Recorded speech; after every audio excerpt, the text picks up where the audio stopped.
Et donc on va parler du pronostic de l'insuffisance rénale aiguë, on va parler du pronostic à court et long terme. C'est compliqué parce que ça a moins d'implications pratiques que les différentes présentations que vous avez eues jusque-là.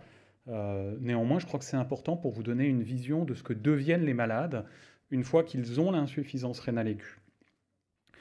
J'ai des conflits d'intérêts dont aucun n'a de lien direct avec la présentation d'aujourd'hui.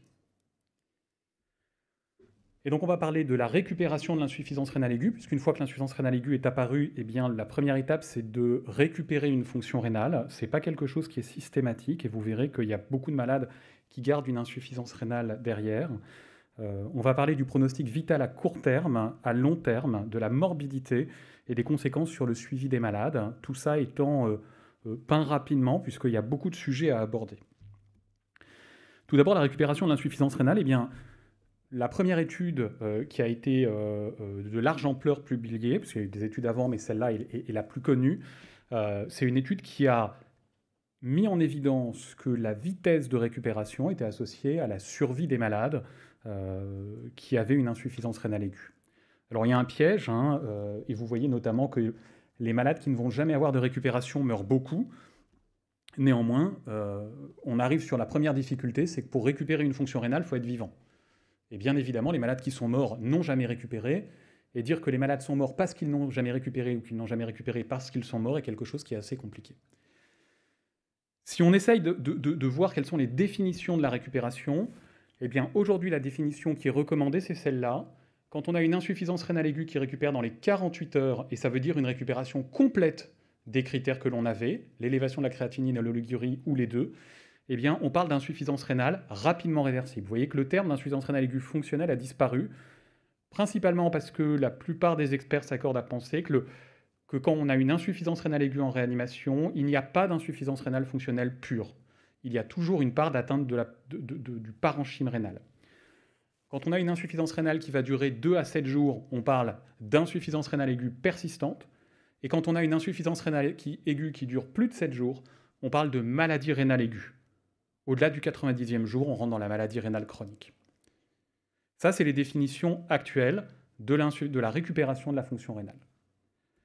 Alors, est-ce que c'est fréquent? Eh bien, quand on regarde comment les malades évoluent, eh bien, vous voyez qu'à J2, ici, vous avez un tiers des malades qui étaient admis dans votre service, qui avaient une insuffisance rénale aiguë et qui ont récupéré. À J7, vous avez 40% des malades qui ont récupéré. Les autres sont soit morts, soit sortis de l'hôpital, soit n'ont pas récupéré. Et toute la difficulté, c'est qu'il y a ces 3 événements qui existent en même temps, et que ces 60% qui vont rester après la récupération, c'est soit je suis mort, soit je suis sorti de l'hôpital, soit je n'ai pas récupéré. Vous verrez, j'en reparlerai dans quelques minutes, mais la plupart des malades admis à l'hôpital en réanimation ont déjà l'insuffisance rénale aiguë, et il y en a très peu qui vont développer une insuffisance rénale aiguë après J2. La plupart des malades avaient déjà l'insuffisance rénale aiguë en arrivant à l'hôpital. Et du coup, vous avez 3 grands groupes de malades. Alors, la limite de ce travail qui a été réalisé par Mustapha Abdelnabé, c'est que c'est dans un centre, donc la validité dans les autres centres peut être remise en question, mais l'immense majorité des malades, ils arrivent avec déjà une insuffisance rénale modérée ou pas du tout. Ils vont aller mieux, ils vont sortir de l'hôpital. La deuxième groupe de malades, c'est j'ai une insuffisance rénale modérée à sévère, je vais avoir récupéré assez vite et je sors vivant.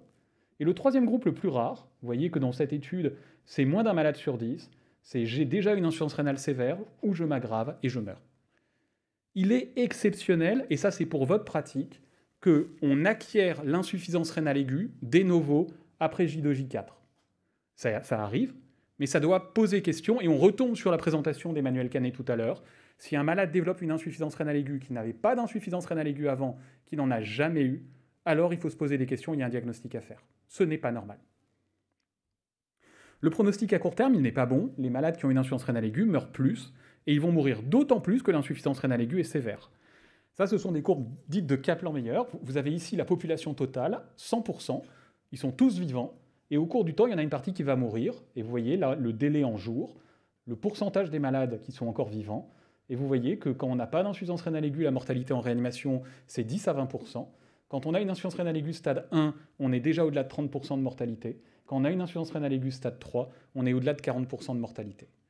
Et ça, c'est la mortalité à J90. À court terme, plus l'insuffisance rénale aiguë est sévère, et plus on va mourir.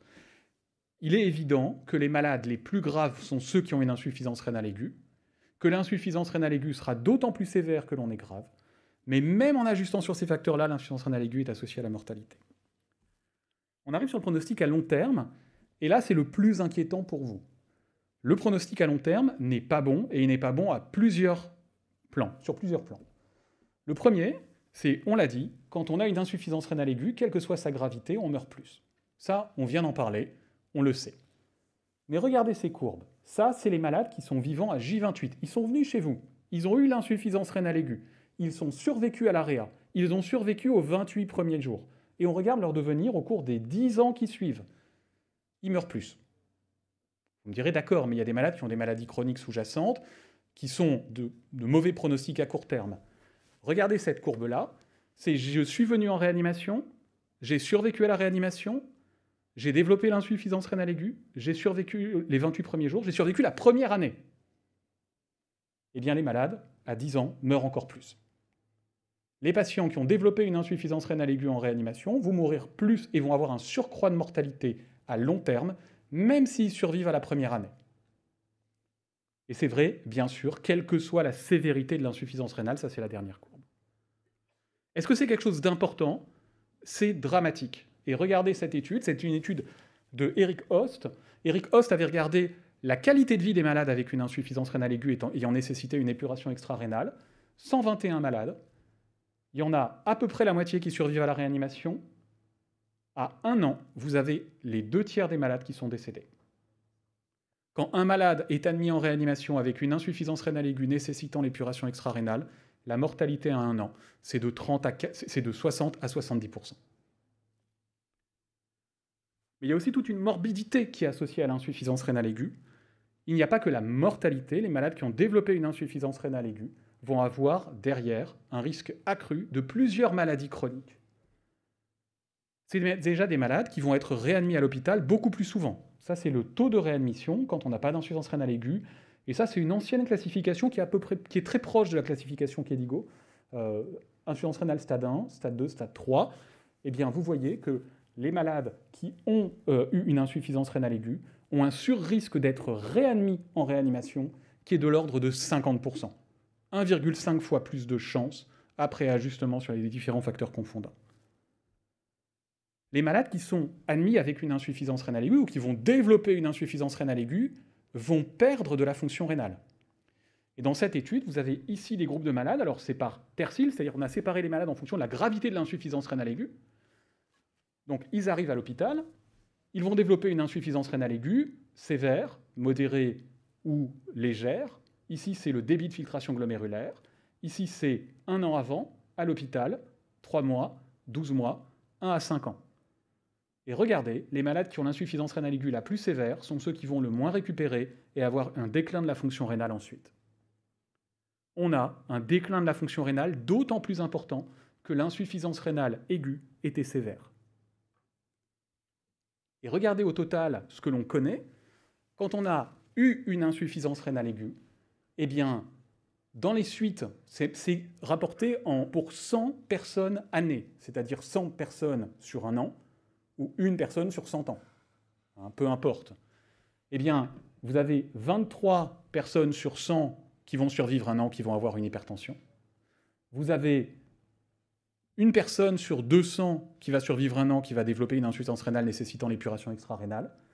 Vous avez 20 personnes sur 100 qui vont survivre 1 an, qui vont développer une maladie rénale chronique, ce qui correspond pour ces 2 événements à 5 à 10 fois plus d'insuffisance rénale chronique et d'insuffisance rénale chronique nécessitant la dialyse. Et puis, vous avez un risque de fracture qui est accru, un risque de décès qui est accru, un risque de réadmission à l'hôpital et en réanimation qui est accru, un risque de développer un nouvel épisode d'insuffisance rénale aiguë qui est accru. Ce sont des malades qui ont un risque très élevé pour l'ensemble des éléments qui vont les concerner dans les suites. Ce n'est pas quelque chose qui est anodin. Par contre, quand on regarde la qualité de vie de ces malades, et ça c'est de nouveau l'étude de Host dont je vous ai parlé tout à l'heure, c'est des patients matchés, on a en bleu clair les patients qui ont une insuffisance rénale aiguë nécessitant l'épuration extra-rénale, en bleu foncé des malades de gravité identique qui n'en ont pas eu, eh bien, vous voyez que la qualité de vie à 3 mois et à 1 an est globalement identique. Elle est moins bonne que la qualité de vie d'un malade qui n'aurait jamais eu d'admission en réanimation. Mais elle est globalement identique, que l'on ait ou pas eu une insuffisance rénale aiguë. Vous avez ici ce que vous attendriez chez quelqu'un de la même gravité. Vous voyez que les gens ont une mobilité, des capacités à s'occuper d'eux-mêmes qui est moins bonne, mais néanmoins, il n'y a pas de diminution de la qualité de vie directement liée à l'insuffisance rénale aiguë.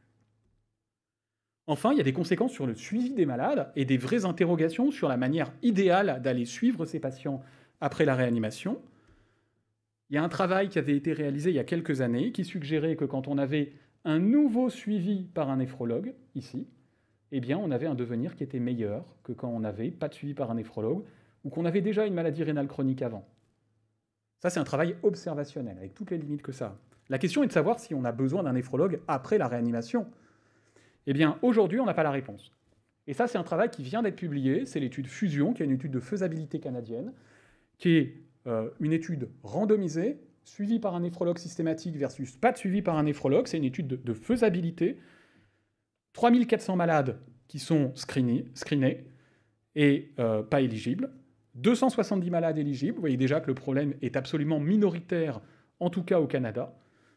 Et sur les malades pas éligibles, vous voyez qu'il y a très peu de malades qui sont suivis. Pourquoi ? Eh bien parce que les malades, soit sont considérés comme trop fatigués, avec une trop grosse altération de l'état général pour avoir un suivi néphrologique dans les suites, soit parce que les malades refusent un suivi néphrologique parce qu'ils ont déjà des médecins et qu'ils ne veulent pas un médecin de plus, soit parce que les malades habitent trop loin de l'hôpital. Et la conclusion de ce travail, indépendamment du bénéfice que peuvent avoir les malades, c'est que d'une part, il n'y a pas beaucoup de malades qui sont concernés, et d'autre part, la faisabilité est vraiment discutable et que peut-être il n'y a pas besoin de se poser la question parce que les malades ne refuseront d'avoir un suivi médical. Et d'ailleurs, vous voyez qu'il y a très peu de malades finalement qui vont être randomisés dans cette étude et il n'y a que 2 malades sur 3 randomisés pour avoir un suivi néphrologique qui vont aller voir le néphrologue finalement. Donc une vraie question qui est ouverte, mais une vraie interrogation sur la faisabilité d'une intervention basée sur l'évaluation de la fonction rénale après la réanimation. Les messages clés que j'ai voulu vous faire passer, eh bien l'insuffisance rénale aiguë, ça témoigne d'une baisse du débit de filtration glomérulaire. Elle est souvent profonde et prolongée. C'est tardif, c'est pour ça que c'est aussi grave finalement. Ça veut dire que le malade a eu une atteinte rénale très sévère pendant très longtemps. Et par contre, on sait que pour développer une insuffisance rénale aiguë, il faut être plus sévère, avoir plus souvent des maladies cardiovasculaires préexistantes, plus souvent une altération de la fonction rénale préexistante. Ça explique au moins une partie de la gravité de l'insuffisance rénale aiguë à long terme. Pas tout, mais une partie. Les conséquences de l'insuffisance rénale, c'est une mortalité plus élevée en réanimation, une mortalité plus élevée à l'hôpital, une mortalité à long terme plus élevée, un risque de développer une maladie rénale chronique ou une insuffisance rénale chronique terminale qui est plus élevée, 10 fois plus élevée dans certaines études, un risque accru de réadmission à l'hôpital et en réanimation, un risque accru de nouvelles maladies cardiovasculaires, de nouvelles insuffisances rénales aiguës, alors que chez les survivants, la qualité de vie est sensiblement identique à celle d'un malade de réanimation qui n'avait pas développé d'insuffisance rénale aiguë. Et par contre, les conséquences en termes de prise en charge ne sont pas très claires. Nécessité d'évaluer la fonction rénale à long terme, c'est certain. Il faut que les malades soient suivis. Alors par qui ? Est-ce que ça doit être un néphrologue ? Est-ce qu'il faut des médicaments néphroprotecteurs comme les inhibiteurs de l'enzyme de conversion, comme ça a été proposé par certains auteurs ? On ne sait pas. Ce qui est sûr, c'est qu'il faut au moins que les malades qui ont développé une insuffisance rénale aiguë aient une créatinine plasmatique 6 mois après. Pourquoi ? Parce que la cinétique habituelle de la créatinine en réanimation, c'est une baisse de la créatinine. Les malades, la créatinine est produite par les muscles. Les malades de réanimation ont une fonte musculaire dès la première semaine d'admission à l'hôpital, et on ne peut pas se fier à la créatinine de sortie. Et si vous regardez ce travail, et on va simplifier à l'extrême ce graphe, ici, vous avez le rapport entre la créatinine telle que mesurée et la créatinine telle qu'estimée par la créatinine plasmatique, eh bien vous voyez que les deux sont identiques quand les malades restent moins de 8 jours à l'hôpital, en réanimation. Et dès qu'on arrive au-delà de 8 jours, eh bien vous voyez que la créatinine plasmatique va surestimer la fonction rénale. Parce que la fonte musculaire fait que l'on perd notre capacité à évaluer la fonction rénale à l'aide de la simple créatinine plasmatique. Donc dès que les malades ont plus d'une semaine de réanimation, il est probablement nécessaire qu'ils aient un suivi de la créatinine plasmatique à long terme, afin de mieux évaluer la fonction rénale après le retour à domicile. Voilà, je vous remercie de votre attention.